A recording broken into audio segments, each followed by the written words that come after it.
Methanol பயன்பாட்டுக்கான கோட்பாடுகளை தமிழ்நாடு அரசு வகுக்க வேண்டும் என தமாக தலைவர் ஜி.கே. வாசன் வலியுறுத்தியுள்ளார். சென்னை டி நகரில் கவிஞர் கண்ணதாசனின் 98வது பிறந்த நாளை முன்னிட்டு அவரது சிலைக்கு மாலை அணிவித்து மரியாதை செலுத்திய பிறகு ஜி.கே. வாசன் செய்தியாளர்களை சந்தித்தார். அப்பொழுது பேசிய அவர், இனிவரும் காலங்களில் மெத்தனால் பயன்பாட்டிற்கான கோட்பாடுகளை வகுத்து அதனை தமிழ்நாடு அரசு உறுதி செய்ய வேண்டும் என்று வலியுறுத்தினார்.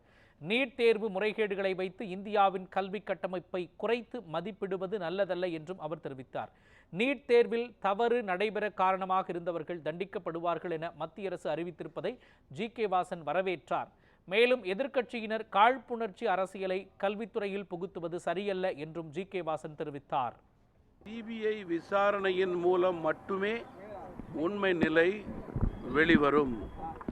குறிப்பாக இனி வரும் காலங்களிலே மெத்தனால் பயன்படுத்த கோட்பாடுகளும் கட்டுப்பாடுகளும் கண்டிப்பாக தேவை. அதை அரசு உறுதி செய்ய வேண்டும் என்று நான் கேட்டுக்கொள்ள விரும்புகிறேன். சிறந்து விளங்குவதுதான் இந்தியாவினுடைய கல்வியினுடைய கட்டமைப்பினுடைய சிறப்பு என்பதை நான் இங்கே குறிப்பிட விரும்புகிறேன்.